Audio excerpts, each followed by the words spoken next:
সেইটো প্ৰতিটো আয়ুৰ্বেদিকত গ'লে পাব সেইগুলি কোনো লেছ মাইনাছ নাই ঔষধৰ বজাৰত বিক্ৰী কৰা ঔষধবোৰ 600 টকা লিখা 50 টকাত বিক্ৰী কৰিছে এইটো তেনেকুৱা মেডিচিন নহয় এইটো জেনুইন বস্তু জায়গা থেকে বাড়ি বাড়ি আপনার কাছে গই দিব হ্যালো হ্যালো হ্যালো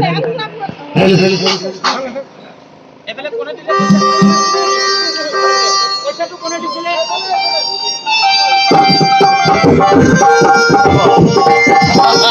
ওইটা পাইলে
Đâu rồi?